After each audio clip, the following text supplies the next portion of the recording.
In this video, we're going to look at Azure's Data Lake Storage Gen 2. Data Lake Gen 2 is Azure's solution for managing massively scalable data to support big data analytics. It supports a large array of data ingestion methods, and it also allows you to use any number of popular analytics tools on the stored data. This makes it an ideal choice for any of your big data analytics needs. Its predecessor, Azure Data Lake Storage Gen 1, was a standalone big data storage resource. Data Lake Storage Gen 2 is different because it's built as an extension of Azure Blob Storage, so it inherits many benefits of Azure Blob Storage and can be accessed like Azure Blob Storage. Here are the general features of Azure Data Lake Gen 2. It inherits a scalability of Azure Storage, which is scalable into the exabytes of data. For reference, an exabyte is equivalent to 1,000,000 terabytes, or 1,000,000,000 gigabytes of data. It offers flexible security down to the granularity of individual files. It offers permissions set by Active Directory security groups, Role-Based Access Controller RBAC, and built-in security groups. It's also protected by its own configurable firewall. Its files are accessed in much the same way as blobs, with some new abilities, because its file system is an extension of the long-used Azure Blob File System, or ABFS. So instead of new technology, it's using well-tested and proven code. It offers zone redundancy, which duplicates the data across different physical data centers in the same region for reliability. And for quick access, there's also geo-redundancy, so your data is available close to your user's region. Now let's look at the blob storage features that Data Lake Gen 2 inherits and extends. Like blob storage, Data Lake Gen 2 presents a hierarchical directory structure. Unlike blob storage, however, which is not a true hierarchy, and instead simply allows hierarchical information to be prepended to a blob file's name, Data Lake is a true hierarchical directory structure. Permissions can be assigned at any level in the hierarchy and inherited recursively. So having this true hierarchical structure allows for more flexible permissions and more efficient data access. Data Lake Gen 2 inherits the useful access tiers for data from blob storage. These tiers are hot, which is configured for frequent data access, warm, which is for data that's accessed less often, and archive for data that's rarely accessed.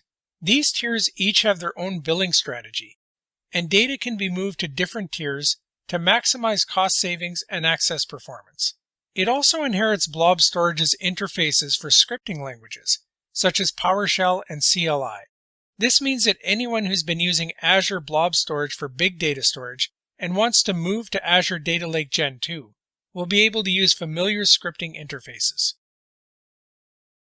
Like the common scripting interfaces, Blob Storage also has common APIs for data, structure, and security management, which Data Lake Gen 2 inherits. So again, Blob Storage users will immediately be able to understand how to manage much of Data Lake Gen 2. Blob Storage diagnostics are inherited as well for troubleshooting, and Data Lake Gen 2 also inherits Blob Lifecycle Management, which is a rules-based system for automating data moving through the various access tiers.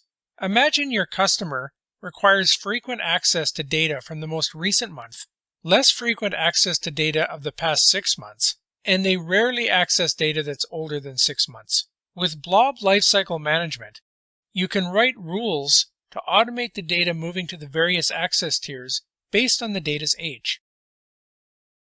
There are many options for ingesting data into Data Lake Gen 2. Here are a few of them. You can use many of the existing Blob Storage account libraries in your .NET code to write your own data ingestion logic. As previously mentioned, you can also use scripts such as PowerShell. Azure Storage Explorer is a standalone tool that allows interaction with Data Lake Gen 2, as well as other types of Azure Storage and Cosmos DB. With Azure Data Factory, you can build data flows and data pipelines that source from or sync to Data Lake Gen 2. And you can use a command line tool, azcopy, to copy data into Azure Data Lake Gen 2. There are also many ways you can manage security with Data Lake Gen 2. You can manage permissions via Azure Active Directory security groups. Data Lake Gen 2 supports access control lists that support POSIX-style permissions, so the permissions are managed similarly to how they are in Windows folder structures. Azure Active Directory security groups can be specified in these access control lists.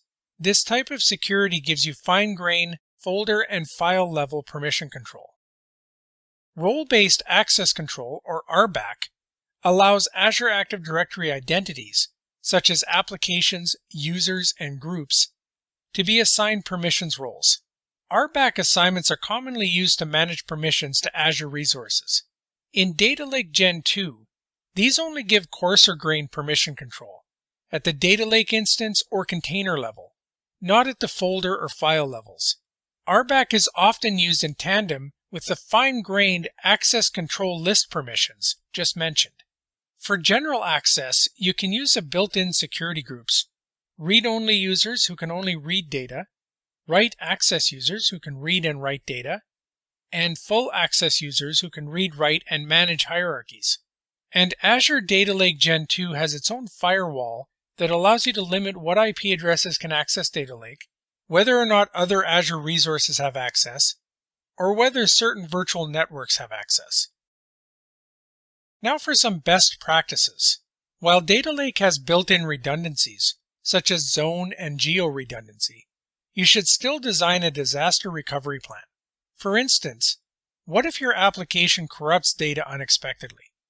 This corruption could be duplicated to different zones and geolocations before you have a chance to stop it, so you need a plan in case this happens. Put a lot of thought into your directory structure.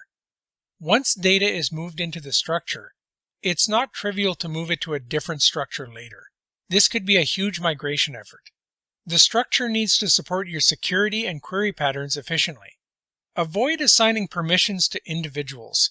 Instead, use security groups. This way, when Alice is on vacation and someone else has to access the data lake data that Alice usually accesses, permissions don't have to change in Data Lake.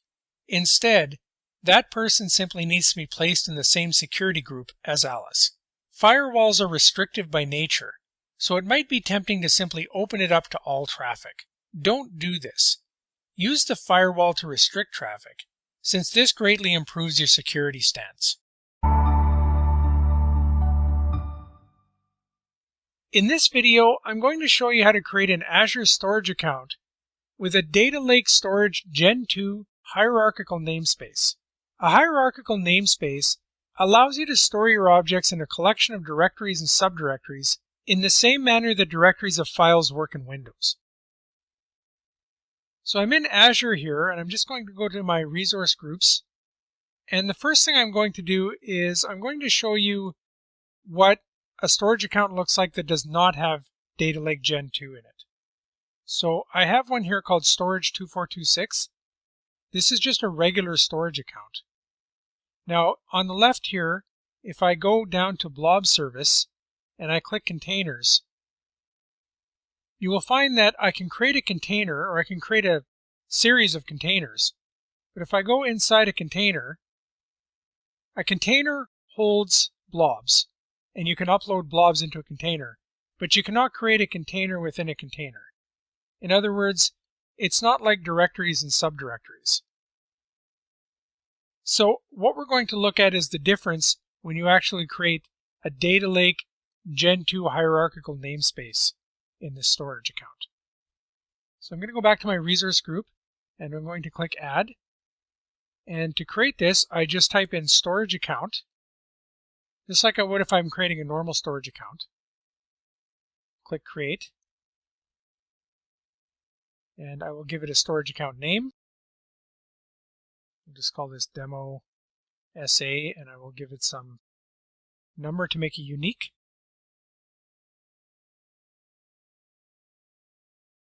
There we go. And what I'm going to do is just go to the top here, and I'm going to go under Advanced on the tabs at the top. And under Data Lake Storage Gen 2 hierarchical namespace. And we'll turn that on and hit Review and Create. Okay, and I'll click Create.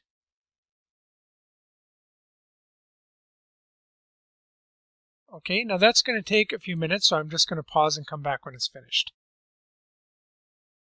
Okay, that's complete. So if I click on Go to Resource, now I have my storage account, and it looks like any other storage account. But if I scroll down on the left here, where I used to have Blob storage, I now have Data Lake storage. And it says containers, just like Blob storage did. Oh, if I go back also to the overview, you'll also notice a slight difference in the overview under containers. It says massively scalable data lake storage. So basically what's happened here is generic Blob storage has been replaced by data lake storage, which is a specialized kind of Blob storage. So if I go down to data lake storage on the left and I click containers, now I can create a new container, and I'll just call it demo container.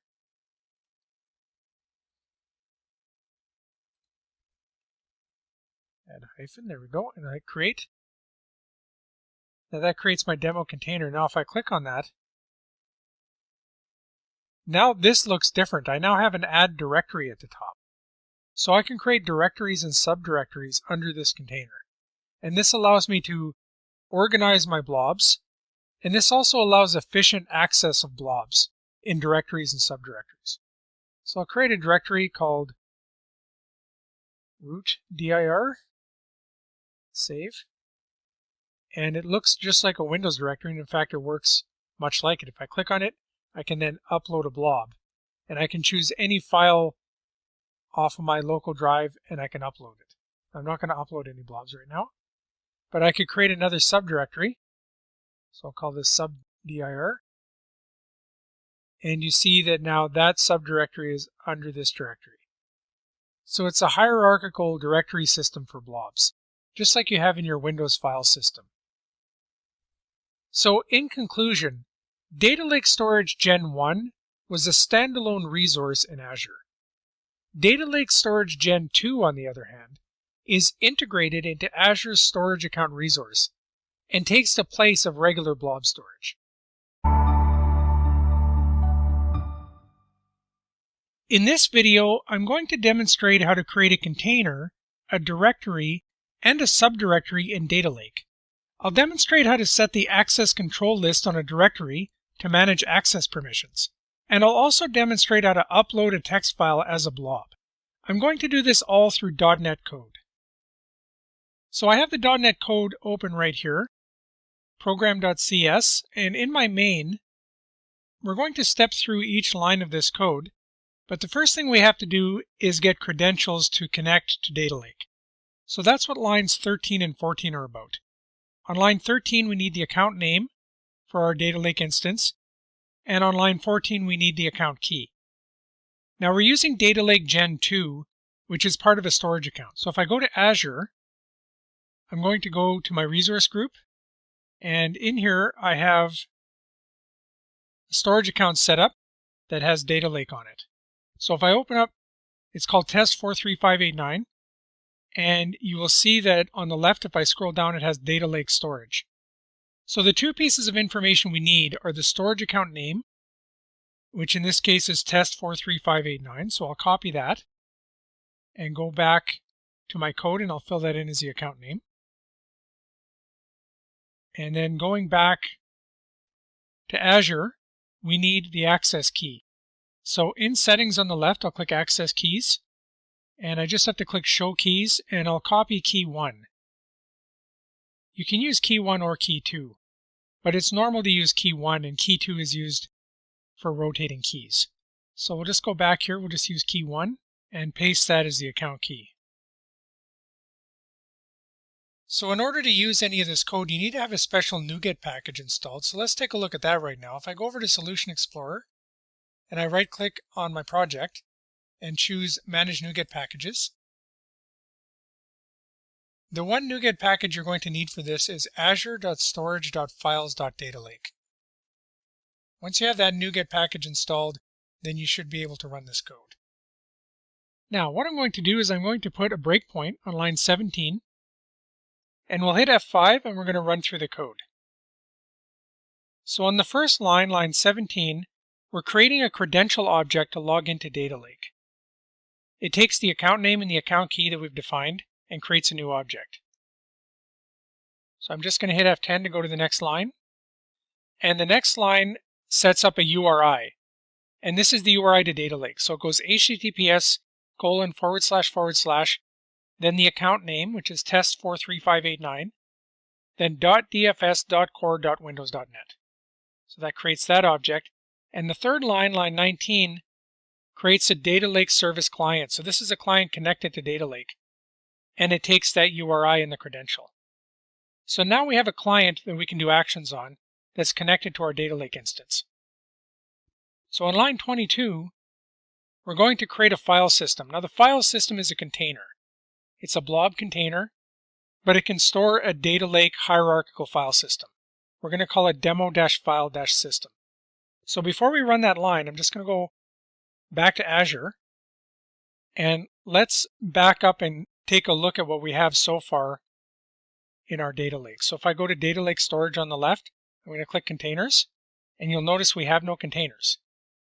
Now if I go back to my code, and I click F10, it has now created the containers. So if I go back to Azure, and I hit refresh, I now see my demo file system container. Okay, so back to the code. Now the next thing we're going to do, starting on line 25, is create first a root directory called root-dir, and then on the root directory on line 26, we're going to create a subdirectory, sub-dir. So I'm just going to run both those lines. Now if I go back to Azure, and I hit refresh, and I open up demo-file-system, I now see my root-dir as a folder. And if I open it up, there's a subfolder called sub-dir. So it's just like the folders in Windows. It's nested hierarchical folders. So if I go back to the code, the next thing we're going to do, starting on line 28, is to set the ACL or access control list on the subdirectory. Now, let me just go back for a second to Azure and show you what that is. So every directory and every blob in Data Lake can have these access control lists set. And there's several ways in which you control permissions to access blobs and directories in Data Lake. And this is just one part of it. We're not going to go through all the ways you can control permissions, but this is just one way. So if you go to one of these directories, if I click Context menu on the right and I click Properties on Subdirectory, at the very bottom of the directory properties, there's permissions. And there are 9 different permissions, and what they mean is the first 3 starting on the left are RWX, and that means read, write, and execute. So those give you read permissions, write permissions, and permissions to execute executable blobs. Now the first 3 permissions represent the permission of the owner. The owner is whoever created the directory. And it would be the same for a blob. It would be whoever created the blob is the owner. The next 3 letters can be RWX or have dashes for ones that they do not have permissions to. So in this particular case, the owner, going back to the first 3, has read, write, and execute permission. The next 3 are for the owner's default group and anybody in that group. So anybody in the default group of the owner has read and execute, but not write. And then finally, the 3 dashes at the end represent the RW and X for anybody else. So right now, anybody else has no access to this directory or its contents. Now, again, there are a few permissions that you could set on the level of the actual resource that can override these, but we are not going to worry about that in this demo. So for now, what we're going to do is we're going to set these permissions, and I'll show you how to set that ACL permission. So going back to the code, line 28, we're going to get the access control for that subdirectory. And next, we parse the access control list. So we're creating an access control list object.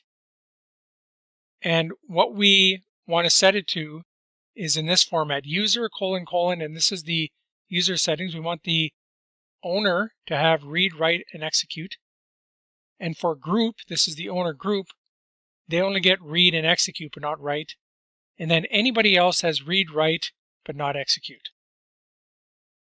So we'll run that. And on line 31, we're going to set that access control list. So now if I go back to Azure, and again I go to sub-dir, and on the right I click for properties, you will see permissions at the bottom now have those permissions set the way we've just set them.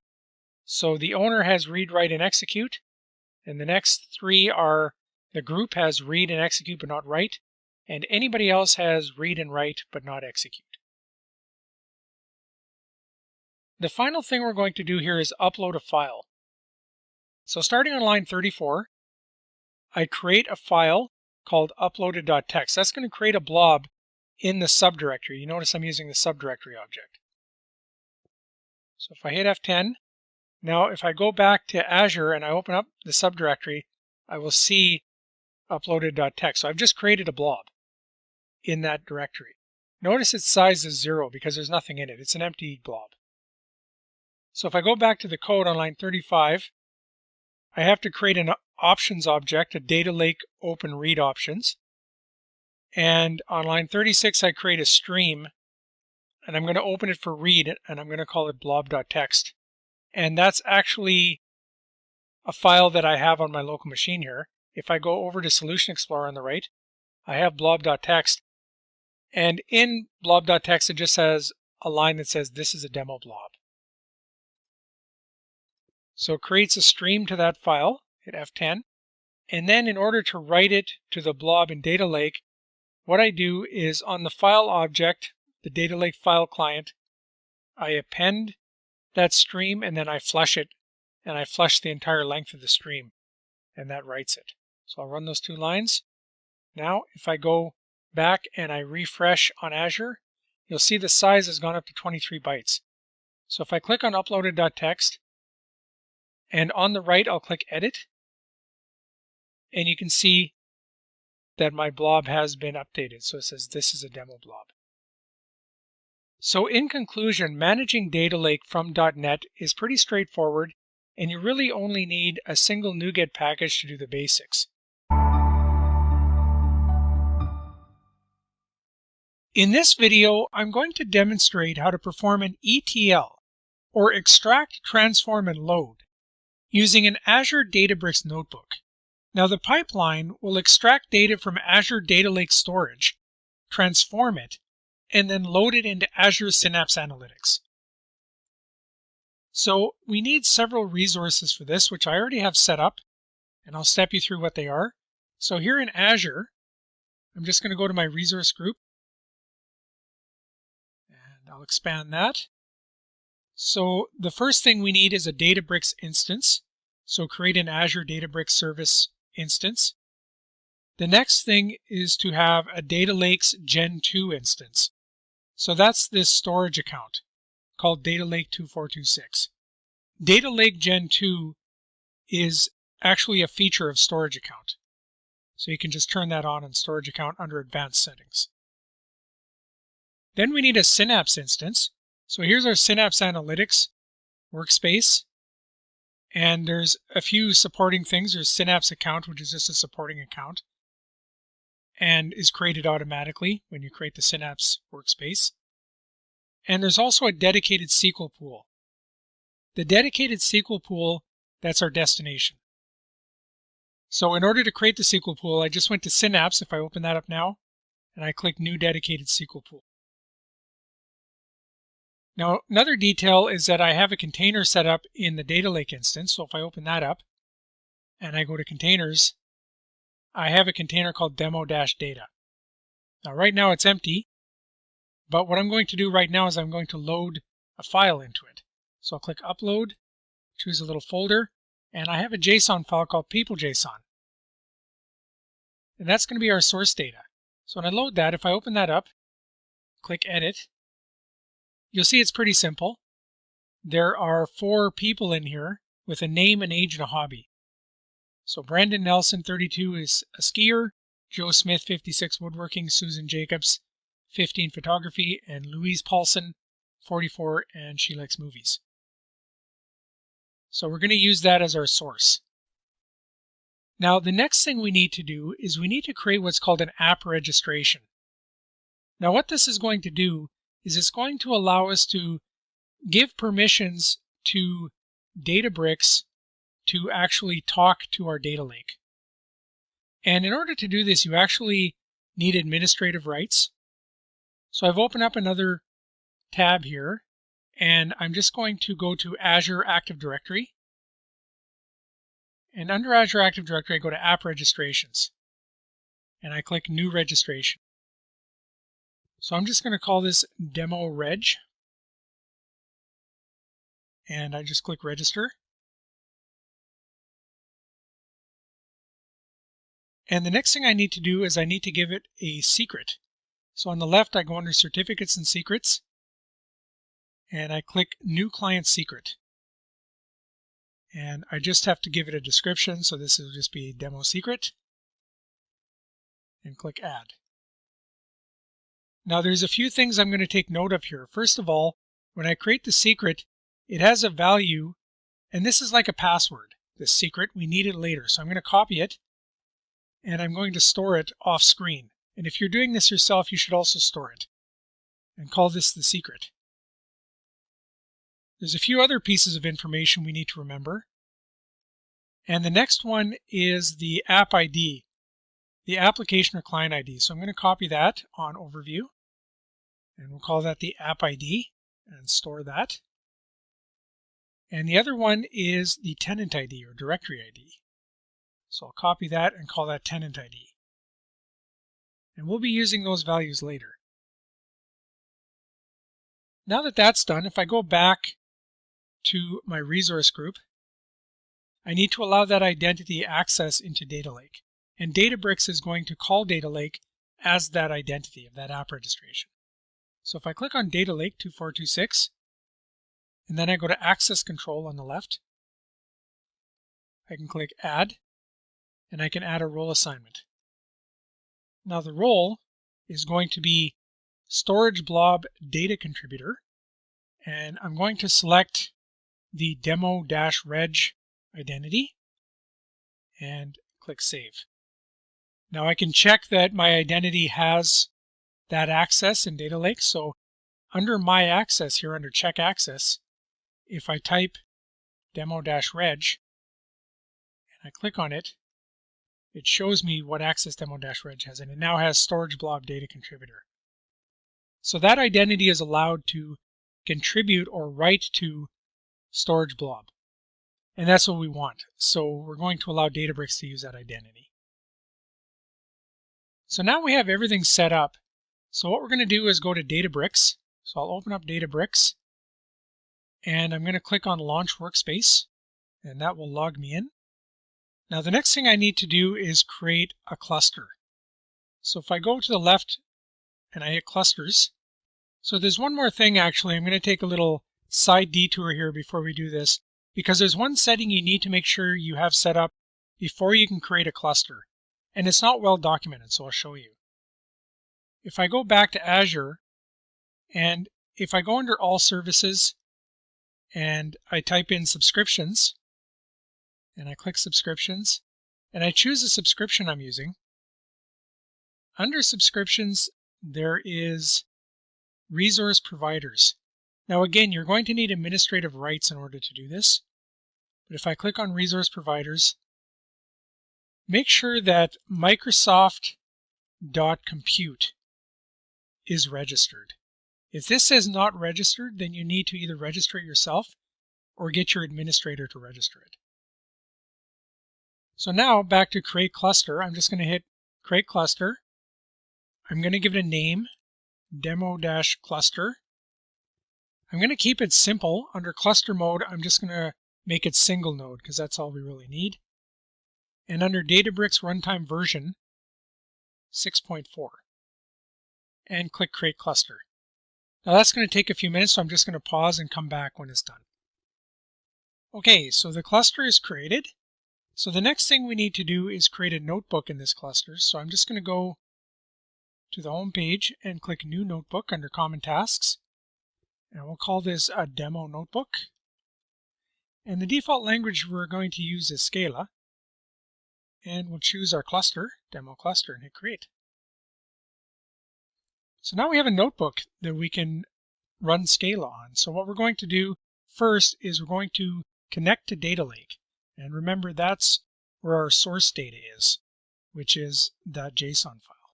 So this is a code that sets up the permissions to talk to Data Lake. And this is the reason why we created an app registration, because that's the identity that's allowed to talk to the blob storage of Data Lake. Now, there's a few things we need to fill in here. The first one is a storage account name. So that's a Data Lake name. And if I go back to Azure and go to my resource group, it's called Data Lake 2426. So that's what we fill in there. The next thing is a file system name. That's our container. So if I go back to Data Lake and I go to containers, it's called demo-data. And the next three values are the values that I stored when I created that app registration.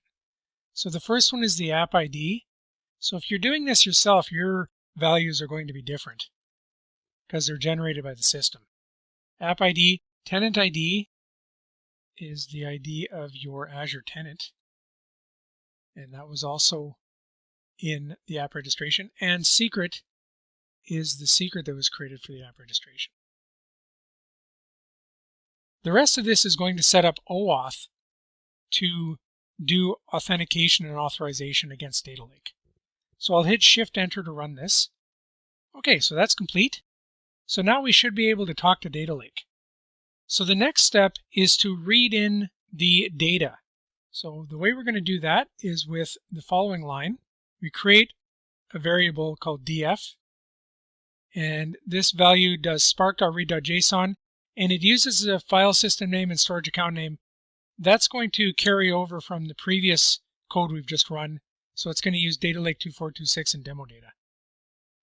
And if I hit Shift-Enter on that, it shows us our data. So I did a df.show, and this shows us the data from our JSON blob. So you see Brandon, Joe, Susan, and Louise, their hobbies and their ages. So what we're going to do is we're going to transform this data and then store it into Synapse Analytics in that dedicated SQL pool. So the first step is to transform it. And let me show you the code for that, and I'll explain what it does. So I'm going to do a split on a column, so I'm importing a special library to do that. And I'm creating a value transformed calls. This is where our transformed columns are going to be stored. If I go back, you'll notice that I stored the original columns in a value called df. So I'm using that and saying df.withColumn, and the rest of this code here splits the name column into first name and last name, and it splits it by a space. So if you look at the names, it's going to split them by space. And then it also adds the df's age column. And then we take a look at the transform calls with .show. So I'll just Shift-Enter that. And here we are. So recall the original table was age, hobby, and name. And I've decided I don't really want hobby, so it's dropped hobby. It's taken name and split it into first name and last name. And then it's included the age. So that's my transformation of my data. Now that I have that data in a value called transform calls, I want to write that to Synapse Analytics. So this is how we do that. The first thing we need to do is there's a special step in order to write from Data Lake to Synapse Analytics. You need to have a temporary blob storage. So we have a blob storage set up just to do this. So I need to get the information about that, and then it's going to set that to be the blob storage to use. So I need blob storage name, I need container name, I need an access key. So if I go back to Azure and I go to my resource group, I have one set up and I called it temp storage 2426. So if I open that up, so it's called temp storage 2426. So first of all, I can copy that as the blob storage name. And then I need the blob container name. So if I go under containers, I don't have a container yet, so I should create one. So this is the demo target. Great. And we'll just copy that name and put it into the notebook. And then we need an access key. So if I go back to the temp storage 2426 and I hit access keys, I have some keys here, so I can hit show key, and I can copy the first key, key 1. Go back and place that key as blob access key. So now I can run this, and what it's going to do is it will allow us to use this as a temporary storage. Now all that's left to do is load this data into Synapse. So this is the code that will do that. And notice that it's relying on the blob container and the blob storage. So it's using that as temporary. And we're missing one line here, and that's the actual line that performs the write. So our transform calls, remember that's what we called it up here. That's our transform data. It's going to write to a table called transform table. So we need some information here about Synapse. We need the database. So if I go to my resource group and I go to Synapse Pool 2426, that is the name of my database, is the SQL pool. So I'll copy that, paste it here. Now I need the server, and that's the Synapse server. So if I go to Synapse 2426, that's my Synapse workspace. And you need to go to Properties, and under Properties, it's Dedicated SQL Endpoint. And that's what you want, synapse2426.sql.azure.synapse.net. So if I go back to Databricks, that's my server. And I need a user and password, and I can use the username and password that I set up originally when I created this. So I created an admin password and username. It was bbrooks26, and I'll put in my password. Now before I run this, I realized that there was one step that we need to do, and that's to set the master key on the Synapse SQL pool. So I'm going to go to my resource group, and I'm going to click Synapse 2426, and then I'm going to open up Synapse Studio, and on the left I'll go to Data, and I can see my databases. These are my SQL pools, and I have the one. So I'm going to click the ellipses on that and click New SQL Script, Empty Script. And this is for creating a master key. And you need to do this before you use the SQL pool. So I'll hit Run, and that's done. So now we'll go back to Databricks. If I had run this all in Databricks before that, then it would have just given an error that it requires a master key. So we filled in all of this to do with the Synapse Analytics details. And it's going to create a URL. It's going to create a temporary directory, and it's going to write that data from transform calls into our database. So I'll hit Shift Enter. Okay, so we got an error here, so this just gives us an opportunity to debug this. Okay, now the error we have is it's complaining about the temporary data location. So that's our temporary blob storage that is in between the data lakes and the Synapse Analytics. And it's complaining about the format. So the format that we gave it should have been this. And I realize right now that I've forgotten to put the endpoint details on the storage account name. So the way that I fix this is I take those endpoint details, and I'll show you where this has to go. If I back up in our notebook, when we set the blob storage details, for the blob storage, we just had the name of the blob storage account. We actually have to add .blob.core.windows.net. So I'm just going to hit Shift Enter on that. And that's run, yes. And then we will run our logic here again. Okay, so you can see it's doing the pipeline. It's using Polybase, and it's waiting to load the intermediate data from the temp storage. There we go. And it is complete. So if we go back to our resource group, Synapse 2426, the workspace, and open up Synapse Studio, and if I go to Data on the left, and I go to my databases, and I open that up, and I open up Tables, we now have a transformed table. There's our data. So let's do a query on that and select the top 100 rows. And as you can see, we have the data. We have first name, last name, and age, so that's our transformed data. So in conclusion, an Azure Databricks notebook can be used as the base of an ETL pipeline.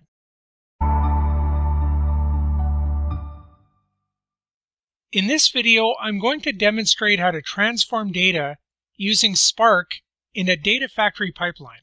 So the first step is to create the resources in Azure that we need. So here I am in Azure. I'm just going to hit create a resource. And the first thing we're going to need is a data factory. So I will type in data factory, click data factory, hit create. And I have a resource group already set up, so I'll choose my resource group.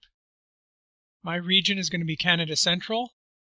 The name will be Data Factory 2426.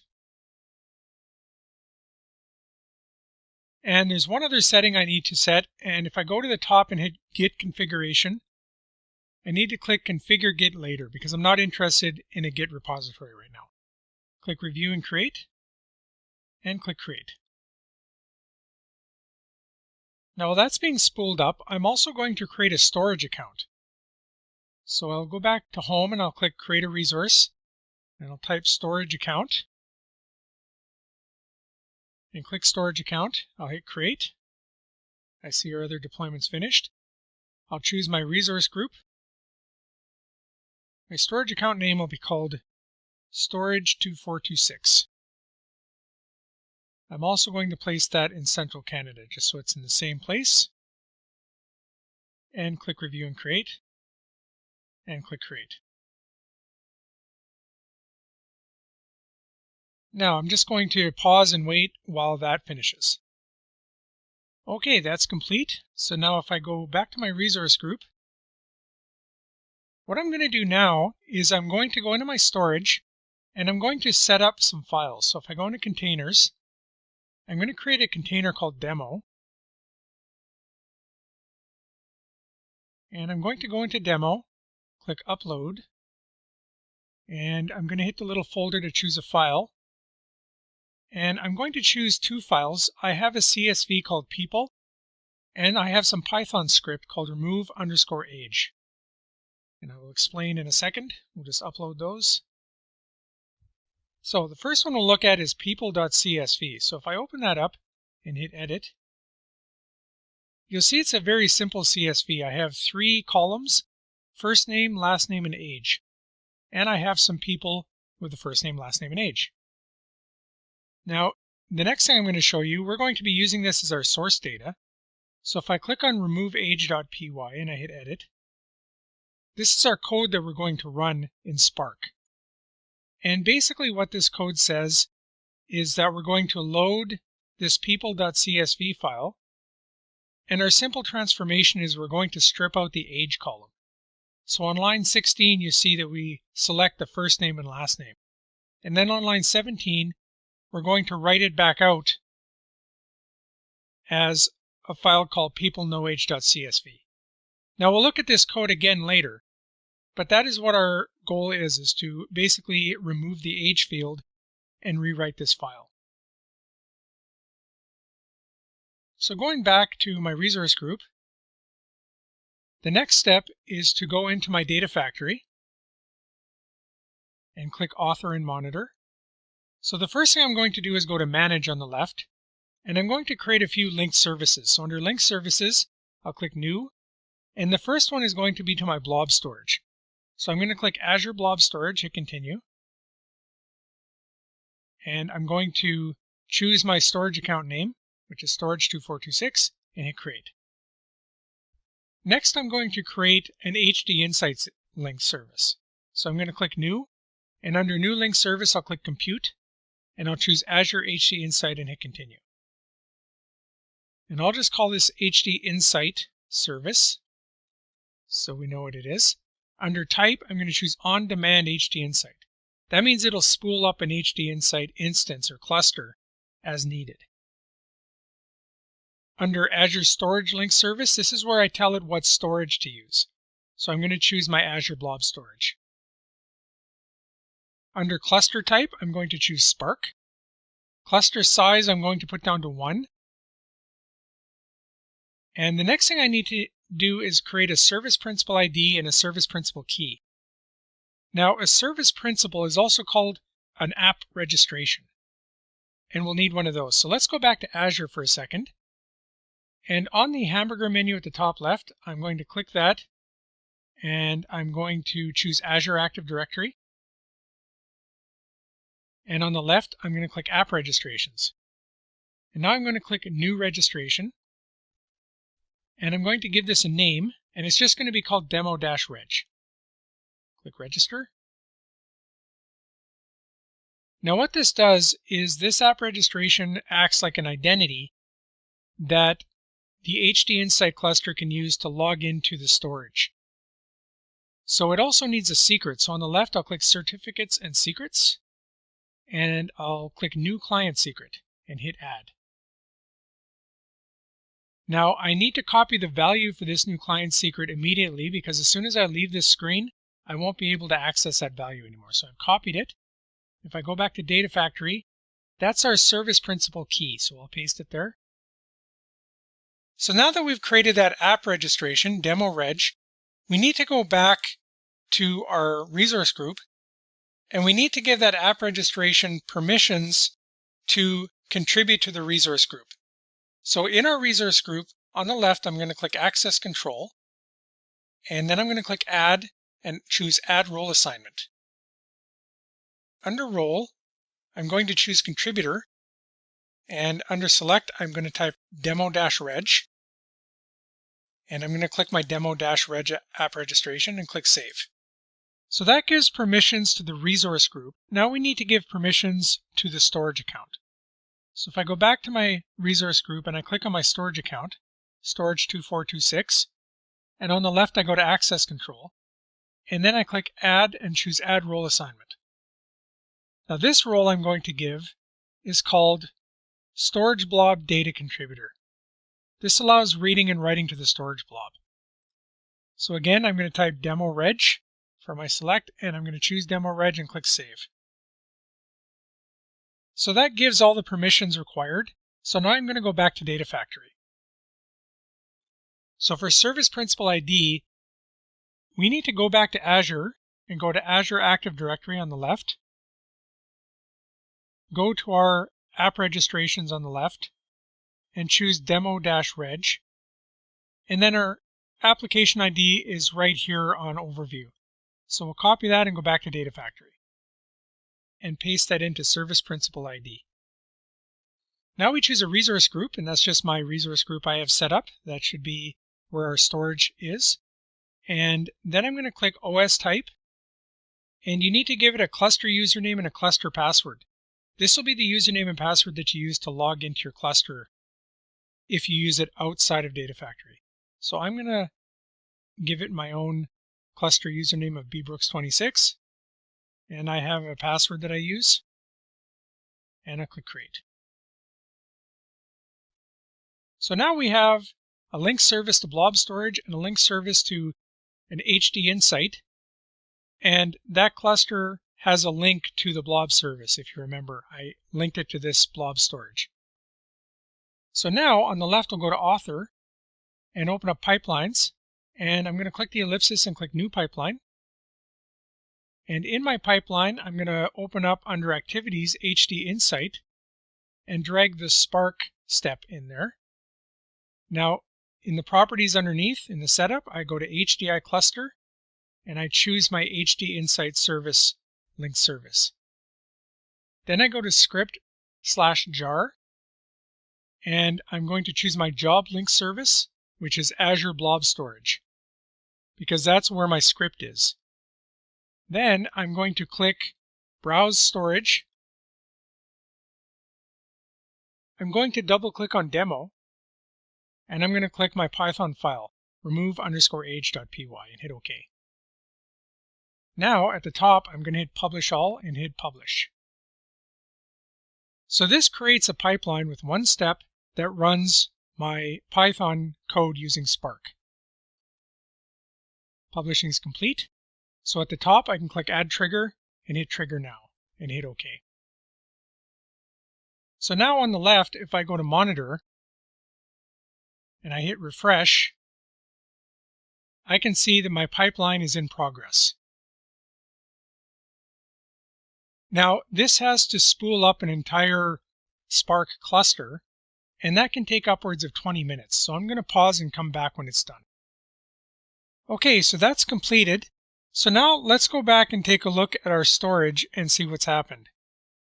So if I go back to my resource group in Azure and I go to storage, now I'm going to go to my containers and I'm going to go into demo. You will notice that there's a new container now. It starts with ADF Data Factory. Data Factory creates that automatically. If I click on demo, now remember we had two files here. We had people.csv and remove_age.py. We now have people no age CSV and we have a folder called people no age CSV. So to explain what happened, let's take a look at the code first. So I'm going to open up the Python code. And let me just step you through this Python code. On line 7, we're creating a Spark session. On line 12, we're reading in our people.csv file. Now the format of this format reads the storage account that's connected to the Hdinsights cluster. It goes WASBS : then it needs the container name, then @ and then the storage account name, and then .blob.core.windows.net / and then I can give it the file name. On line 13, there's a format that tells it that it's CSV. On line 14, it tells it to use the headers, so the column titles in the file, and it infers schema on line 15. So that one line reads in the CSV content. On line 16, I select only the first name and last name into a new data frame is what it's called in Spark. And on line 17, I write that data frame out to peopleknowage.csv. So that is the code. Now if we go back and take a look at what it's written out, now this will be an empty file, this peopleknowage.csv. You'll see its size is 0 bytes. But if I open up the folder, it says success, and it has a file that starts with part. If you open that up and hit edit, these are the contents of our results. You notice that it has the same contents as the previous CSV, but there's no age, so it's been transformed to filter out the age. It has only first name and last name. So in conclusion, Spark is a useful technology for transforming data and can be integrated with data factory pipelines.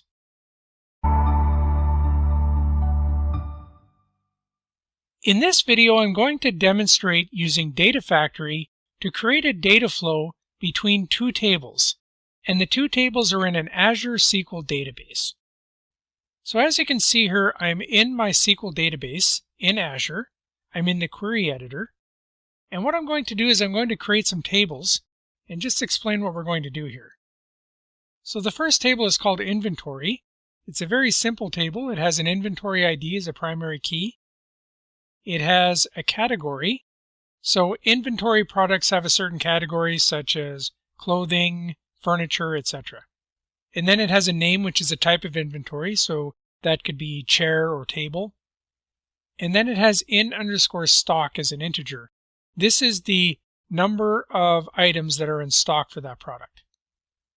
So I'm just going to run that and create that table. Okay, so if I hit refresh on the left, I should be able to see that table. There it is.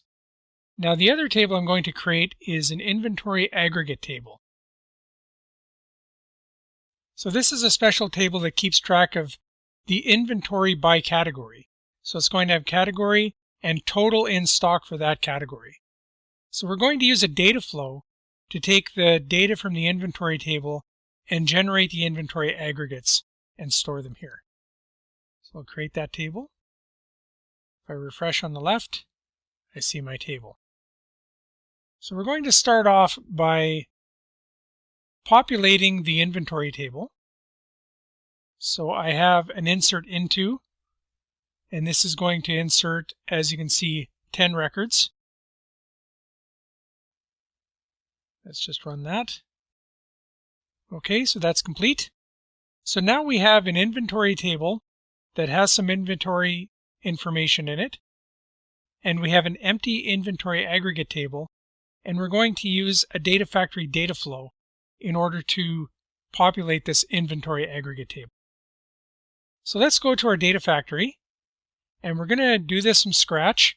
The first step is to create a connection to our SQL database. So on the left here, if we go to Manage, and we go to Link Services, and click New under Link Services, I'm just going to type in SQL, and we're going to choose Azure SQL Database. Click Continue. And I'm just going to leave it as a default name. I will choose my server, which happens to be this server 574638. My database is a test database. And I'll use SQL authentication. And this is the user and password that I set up with the database. And hit Create. Okay, so that creates connection to my database. Now on the left, if I go to Author, and what I'm going to do is I'm going to create some data sets. This is to tie to my tables. So I'll click the ellipsis beside datasets and go New Dataset. And again, I'll look for SQL, Azure SQL Database, click Continue. For link service, I'll choose the link service I just created to my database. And for table name, I should see my tables here. Okay, great. So I'll choose Inventory as my table. And I'll rename this data set to Inventory. Hit OK. So that's created my inventory data set that's tied to my table. And I'm going to create another data set. So I click the ellipsis, New Data Set. Search for SQL, Azure SQL Database, Continue. And again, same link service. And now I'm going to choose my inventory aggregate table. Hit OK. And I didn't rename that, so I'm just going to rename that to inventory underscore aggregate so we know what it is. Great. Okay, so we have our data sets. So what we're going to do now is we're going to create our data flow. So on the left beside data flows, I'll hit the ellipsis and click New Data Flow. And I'm going to skip the little steps here. And what I have is I have an empty data flow and it says Add Source. So I can click on that, Add Source. And I can add a source at the bottom. Here's the source settings. And under Data Set, I choose Inventory. I want this to be my inventory source table. And I'll rename it Inventory. Okay. Now, one of the nice things you can do here is you can turn on Data Flow Debug. It's at the top here on the main menu. And if I click that and click OK, now I'm going to pause because this will take a few minutes to get going, but it'll start the data flow, and then we can do things like preview our data and debug this data flow. Okay, so the data flow debug has started. So what we can do is we can go to, let me just expand this a little. We can go to Data Preview and click Refresh, and we can actually see the data that's coming in from our source. Okay, so here's our data from our inventory table. And so you can see that's going to come in just fine. So the next thing we want to do is we want to aggregate by category and add up the in-stock per category. Here it's per product. So the first one is category furniture and it's a bed, and there are 12 beds in stock. Next one is decor, and there's a sunset painting, and 84 of them are in stock. So what we want to do is we want to add another step to our data flow. And if I click plus just to the bottom right of the current input step, you notice I have lots of options. So this data flow editor is very rich and allows you to do a lot of different things. What we're going to do today is fairly simple, but we're going to add an aggregate step. And I'll call this aggregate by category. So in the aggregate settings, what I need to do is I need to give it a group by column. So we're going to group by category. And then if I go to the aggregate section, I need to give it the column name for my aggregate section. You remember on the inventory aggregate table, we called it total_in_stock.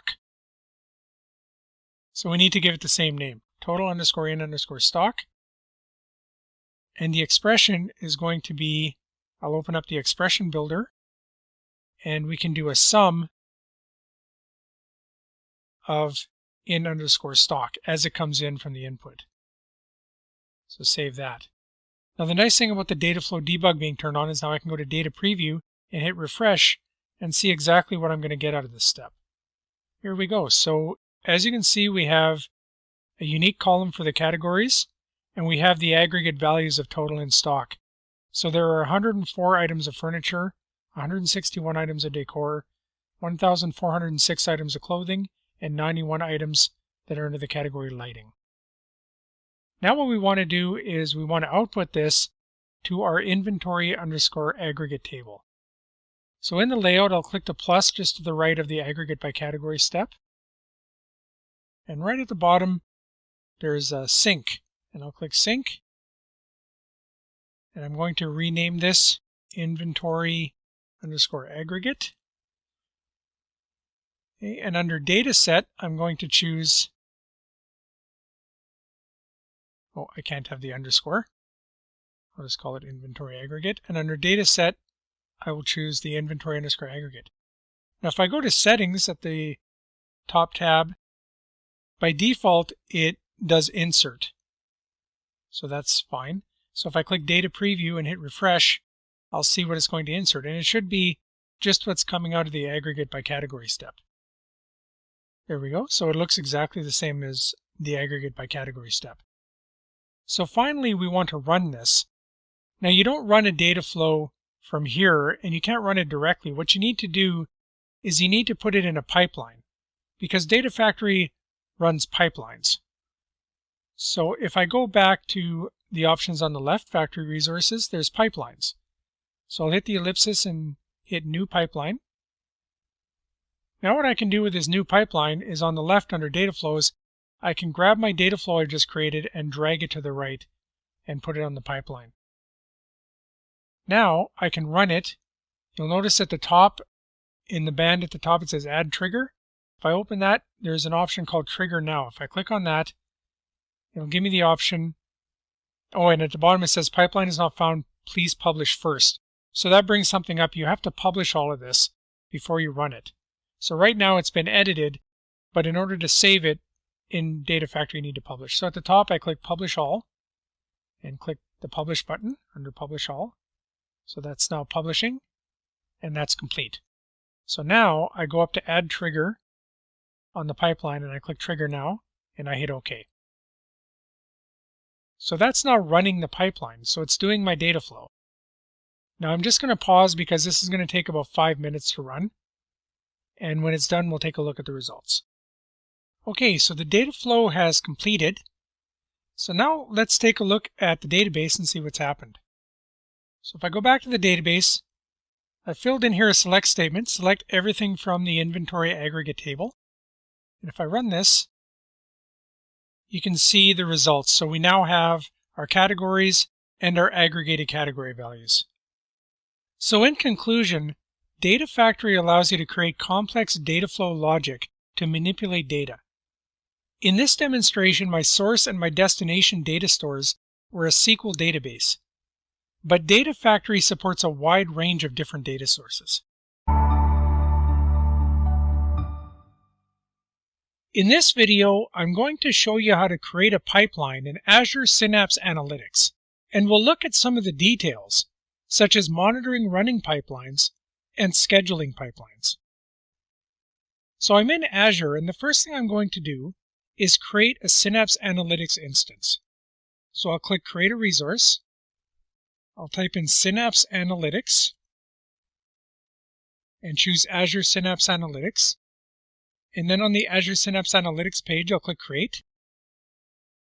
Now I'm on the Basics tab under Create Synapse Workspace, and I'm going to choose my resource group. I have one set up already. And I'm going to choose a workspace name under Workspace Details.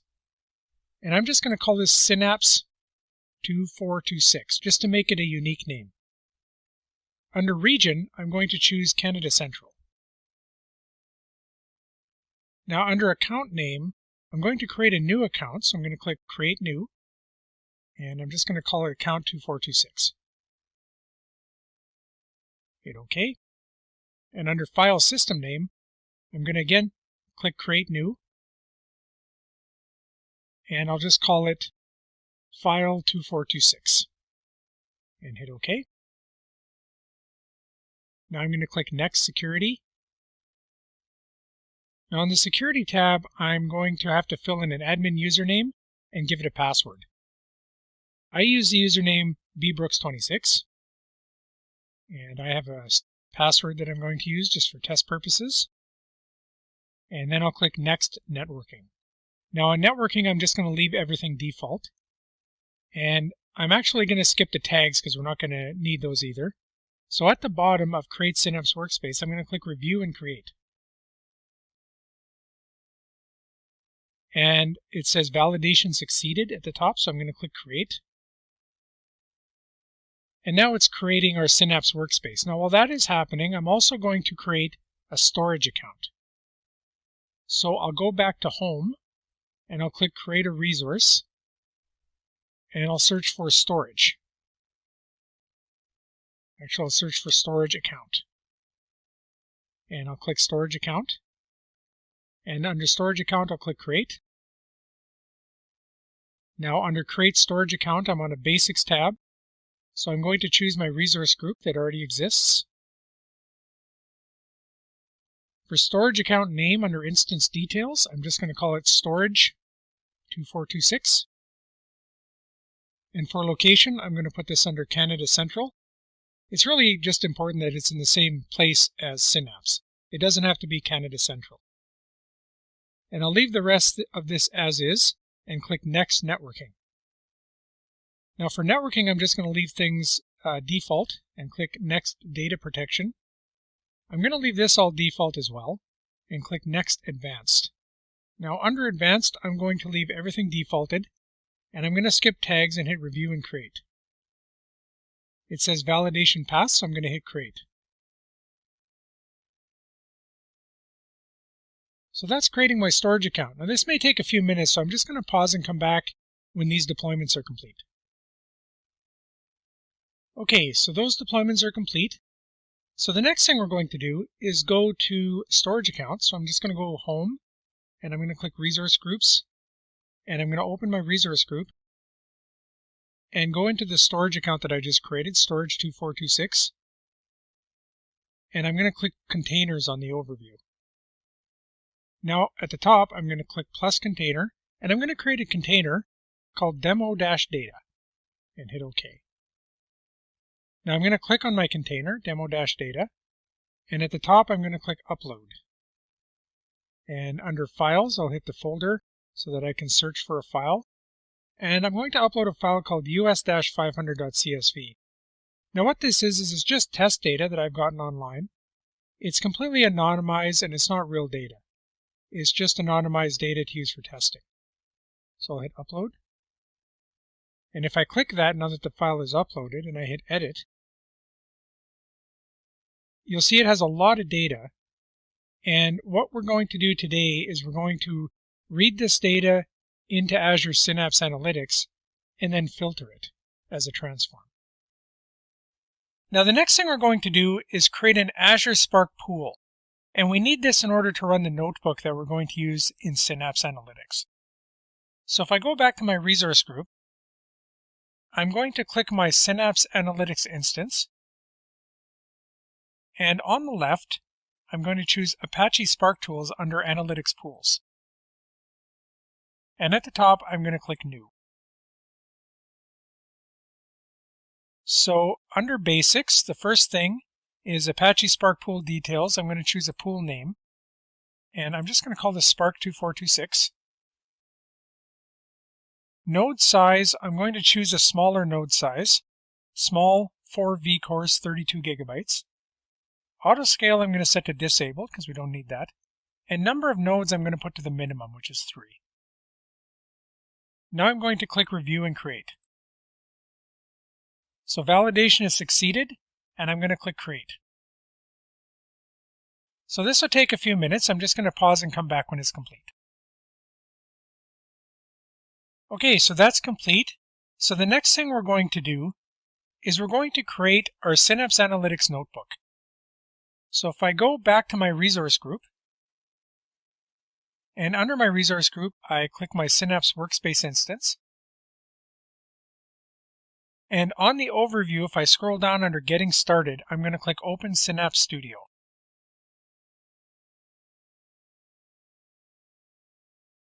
So now we're in Synapse Analytics Workspace Studio. And if I go to the left, there's a button called Develop. And if I click that, at the top there's a plus sign. So I'll click that and I'll choose Notebook. That creates a new notebook. And one thing you'll notice at the top of the notebook, it says Attached to, and it shows our Spark pool, which is Spark 2426. So that's the pool that's going to run our code. There's an Add Code button in the middle of the screen. I'll click Add Code. And I'm going to add our code and explain what the code does. So here's the code. Lines 1 through 5 are variables. Lines 7 through 11 are to set up the authorization to talk to the storage account. So the first thing we need to do is fill in our variables. So the first one on line 1 is storage account name. If we go back to Azure, our storage account name, and if I go back to my resource group, is storage 2426. So I will fill that in here. Line 2 is file system name.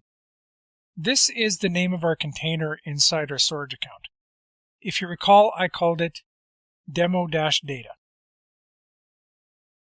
The next 3 lines, lines 3 to 5, set up an identity. Now, an identity, also called an app registration in Azure, is used for authorization. And this code needs to be authorized to talk to the storage account. So what we're going to do is go back to Azure and we're going to set up one of these app registrations.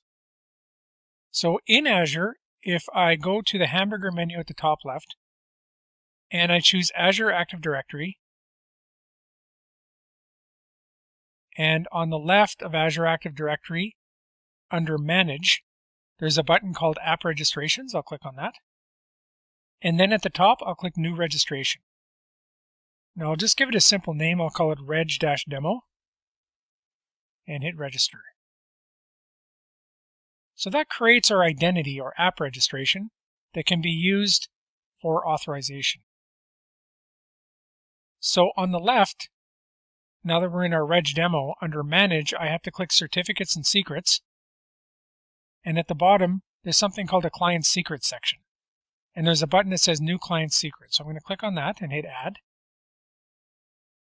And that creates, it's like a password. A client secret is like a password. So I want to copy the value of this client secret immediately. So I'll hit Copy to Clipboard, because as soon as I leave this page, I won't be able to access that value anymore. So if I go back to Azure Synapse for a moment, on line 5, we have a variable called secret. That's this client secret, so I will just paste it there. Now if I take a look on line 3, I need an app ID, and on line 4, I need a tenant ID. We can get those both from Azure. So if I go back to Azure, I'm in my reg demo app registration, and if I go to Overview, this information is on the Overview page. There's an application ID, so I'll copy that, and if I go back to Synapse, that's the app ID on line 3, so I'll paste it in. If I go back to Azure, the directory or tenant ID, I'll copy that, and if I go back to Synapse, that's the tenant ID on line 4. Paste it in. So now that those are filled in, we have lines 7 through 11 are going to set up our authorization to the storage account. And on line 13, what we're doing is we're reading our file. So it says spark.read.option. It's setting the option of header to true. That just means that our CSV data has a header. So it should understand that that's the titles of the columns. Then it goes .csv, and it has a special format, abfss://, and then the file system, which is our container name, and then an @ and then the storage account name, and then .dfs.core.windows.net / and then the name of our file, which is in the container. Now what we do on line 14 is create a new data frame, which is what it's called in Spark, and it just gets the first name, the last name, one of the phone numbers, phone 1, and email. So it's only taking those columns. And it's filtering out all the other columns. And on line 15, it's only showing 10 rows or 10 records with those columns. So that's our transform. Now another thing, if I go up to the top of the notebook and hit the ellipses, there's a language. And we're not using PySpark, which is Python. We're actually using Spark or Scala. So I'm going to choose that. So now I'm going to hit Publish All at the top. And what this will do is this will publish our notebook. And I'll click Publish. Now another thing we have to do, which we haven't actually done yet, is give that app registration that we set up access to the storage account. So if I go back to Azure and I go into my resource group and I go into my storage 2426, and on the left I click Access Control, and then at the top I click Add, and I click Add Role Assignment. I can select a role under Add Role Assignment. Now what I want is the Storage Blob Data Contributor. That is the role that I want to assign to my identity or my app registration. And under Select, I'll click Reg and it brings up Reg Demo. That's my app registration. That's the identity that Synapse is going to use in my notebook. I'll select that and I'll hit Save. And at the top of Azure it says Added Role Assignment. So what that does is it gives that identity the ability to access blobs in this storage account. So now I'll go back to Synapse. So now we're all set. We've set up our notebook. We've published it. We've set up an identity that it's going to use in order to talk to our storage account. And we've set up the storage account to give that identity access to talk to the blobs. So the next step is to create a pipeline. So if I go on the left to Integrate, and at the top of Integrate I have a plus sign, and I hit plus and I hit Pipeline. Now what I can do is I can drag my Synapse notebook onto a pipeline. So on the left under Activities, I'll open up Synapse, and I'll drag Notebook onto the pipeline. Now under the settings of this pipeline step, I'm going to hit Settings, and it's got an option for Notebook and a select pull down. So I'll pull that down and choose my notebook, Notebook 1. Now at the top of Synapse, I'll click Publish All, and I'll hit Publish. So now that's completed publishing my pipeline. Now what this will do is it will allow me to trigger this pipeline, and this pipeline will run and in turn run my notebook. Now at the top of the pipeline, there's a button called Add Trigger. So let's look at that for a minute. Click on that. It has two options, Trigger Now, and we're going to do that in a few minutes and actually run this. Or you can create a trigger. So if I click New Edit, and at the top of the Add Triggers, I'm going to click New. And I'm not going to go through all the settings, but I'm just going to show you the types of triggers and quickly describe them. So if I pull down the Type option, I have Schedule and Tumbling Window. So these are ways in which you can actually schedule on a timer or on a basis of a date time when you want this to run. So you can have it run once a week, once a month, every Sunday, all sorts of options. The other options are a storage event. And what storage events does is it allows you to run this pipeline based on a blob storage. So based on a blob being created or a blob being updated in a blob storage. And then finally there's custom events. What custom events allows you to do, and that's in preview, but it'll be general availability eventually, is it allows you to tie this to an event grid. What an event grid does is it handles custom events inside a system. So your own microservices could create events, and this can trigger based on those events. So there's a lot of options that you can do to run or trigger your pipelines. What we're going to do today is just run the trigger once. So I'm back at pipeline, I'm going to click add trigger and hit trigger now. And I'm going to hit OK at the bottom. So it tells me that it's running pipeline 1, top right there of Synapse Analytics. And on the left of Synapse Analytics, if I choose monitor, I can see my pipeline 1 is running. Now this is going to take a few minutes, so I'm just going to pause and wait for it to finish. Okay, that's completed. So if I hit refresh, I can see the status that it succeeded. So what we want to do now is see the results. Now I sent the results out to the standard output. So if I click on pipeline 1, and under activity runs, if I click on notebook 1, I can see the results of my run. And what I can do is I can go under logs on the bottom, and I have an option to choose standard error, stderr, or stdout, standard out. So I'll choose the standard out. And in the standard out, we should be able to see our results. And here are the results. It's displayed results from the CSV, and we filtered it to first name, last name, phone 1, and email. And we've only taken 10 records. So in conclusion, pipelines in Azure Synapse Analytics are very flexible and allow you to build a dynamic data flow. In this video, I'm going to demonstrate how to create an event hub in Azure, create a Databricks instance in Azure, and use Databricks notebooks to both send and receive messages via that event hub. This demonstrates how Databricks can be used to ingest event hub messages. So in Azure, the first thing I'm going to do is create my resources. So I'll click on Create a Resource, and the first thing I'll create is the Event Hub namespace. So I'll type Event Hub and choose Event Hubs and click Create. And I'll choose my resource group, which already exists.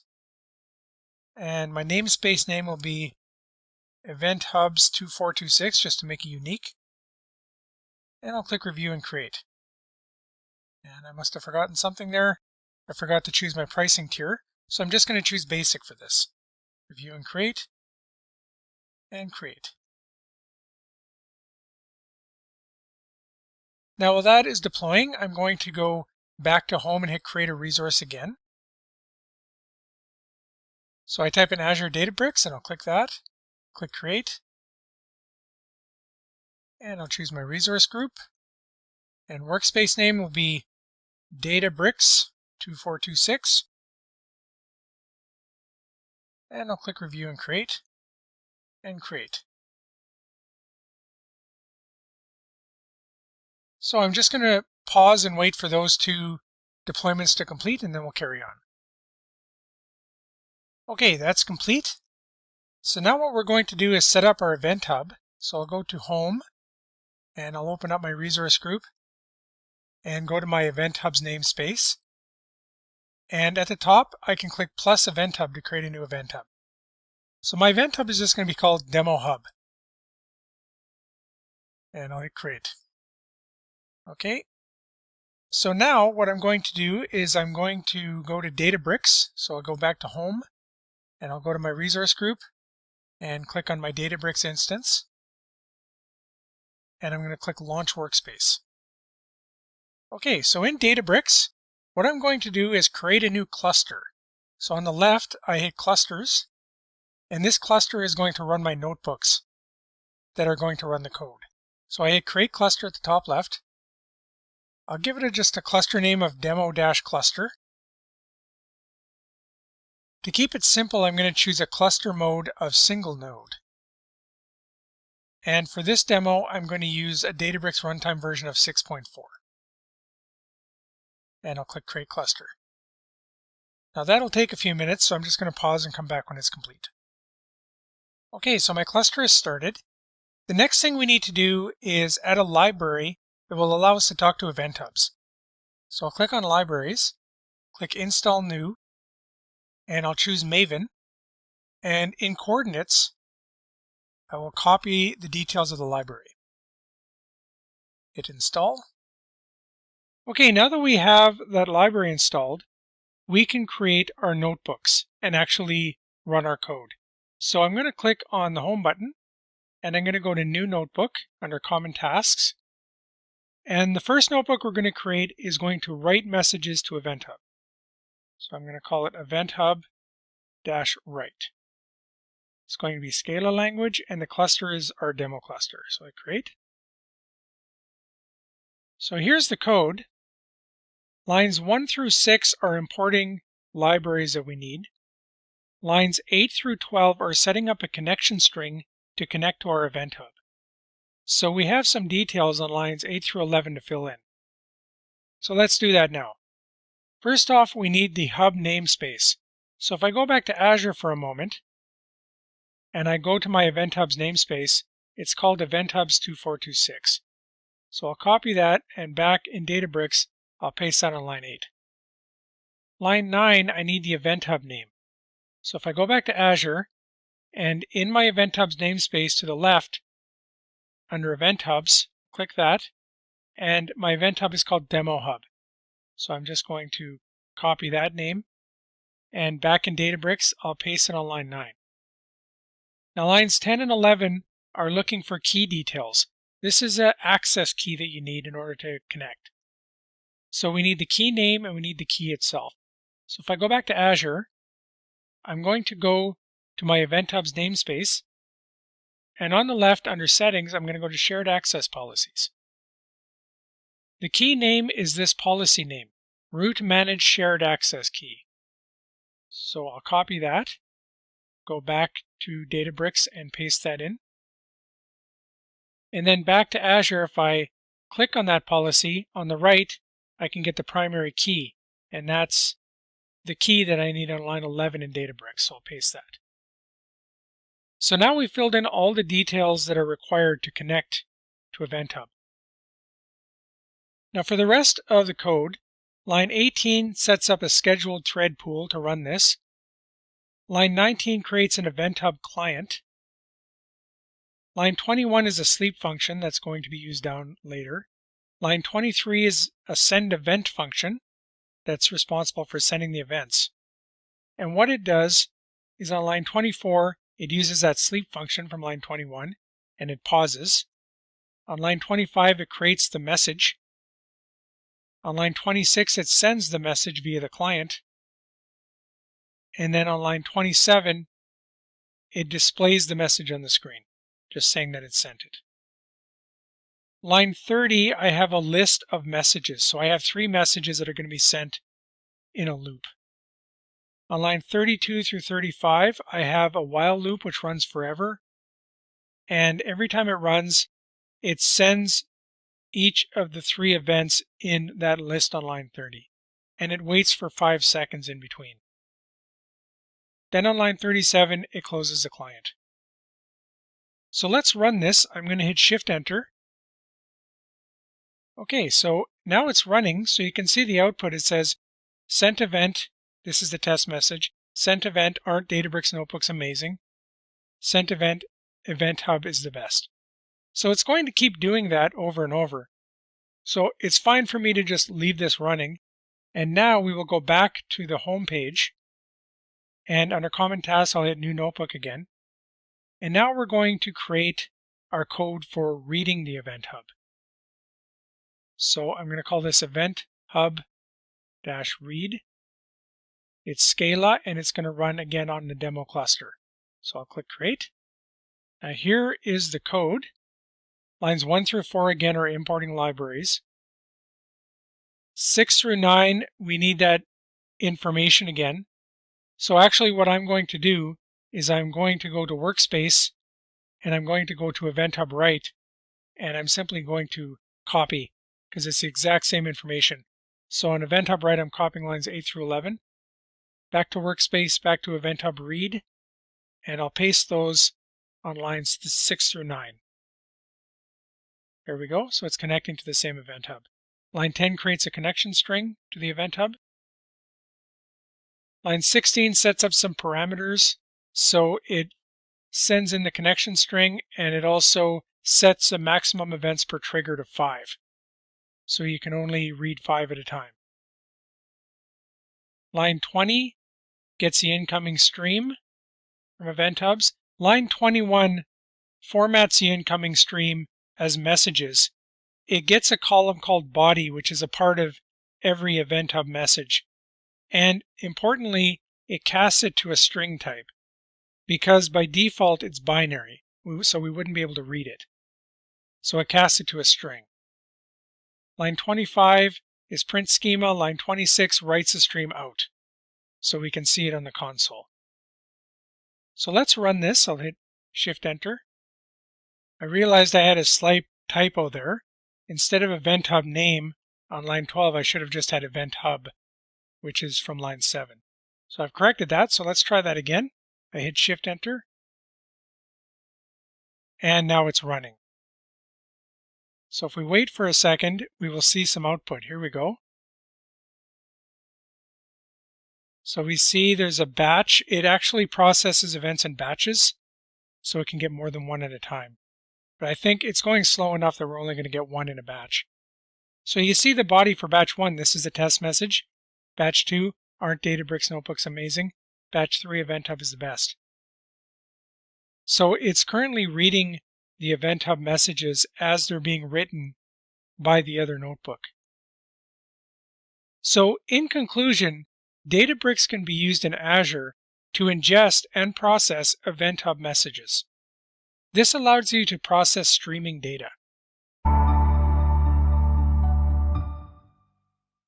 In this video, I'm going to show you how to connect to an Azure Databricks resource using Data Factory, and then run a Databricks notebook using a Data Factory pipeline.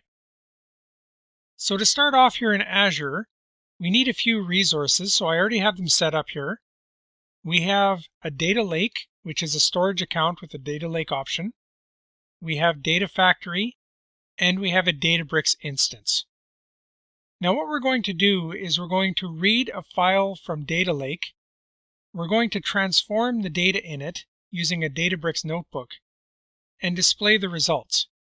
And that Databricks notebook is going to be run via a Data Factory pipeline. So to start off, I'm going to open up Data Lake and show you the contents of what we're going to read.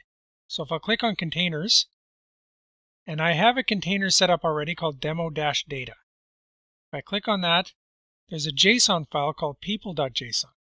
And if I click on that and hit Edit, you see I have 4 records. And they're very simple. They have a name, an age, and a hobby. So Brandon Nelson is 32 and likes skiing. Joe Smith is 56 and likes woodworking. Susan Jacobs is 15 and likes photography. And Louise Paulson is 44 and likes movies. So what we're going to do is we're going to transform this, and we're going to take the name and split it up into a first name and a last name. And then we're going to keep the age, but we're going to drop the hobby field. So going back, what we're going to do now is go to Databricks and start setting up the notebook. So I hit Databricks and I go to Launch Workspace. And I click on Workspace on the left. And I'll click Users. And I click My User. And I'll right-click under that and I'll choose Create Notebook. I'm just going to call this Demo-Notebook. I'm going to use the Scala language. And I'm not going to choose a cluster because Data Factory is going to create that for me. So I'm going to hit Create. Now let me just copy the code and explain it a little here. So the first section that I'll highlight here from lines 7 through 11 are for setting up the authorization to Data Lake. So we need an identity, and it uses OAuth to authorize. So we need an identity to authorize with Data Lake. We'll be setting that up in a few seconds. On line 13, we read the contents of that people.json I just showed you. On lines 15 down to 21, we perform our transformation, and then we show it on the output. So I'm loading on line 15 a special library for splitting strings. On line 16, I start getting my transform columns by looking at the columns that I read from people.json. I'm splitting the name field by a space, and I'm splitting it into first name and last name. And then I also append the age column. And then on line 21, I show the results. So going back to the top, you see on lines 1 and 2, we have details about our data lake instance in Azure. We have the storage account name, that's just the name of the resource. It's Data Lake 2426. And on line 2, we have the file system name. In this case, that's the container name. So it's demo-data. Lines 3, 4, and 5 have to do with what's called an app registration, which we need to create. An app registration is an identity for authorizing with Data Lake.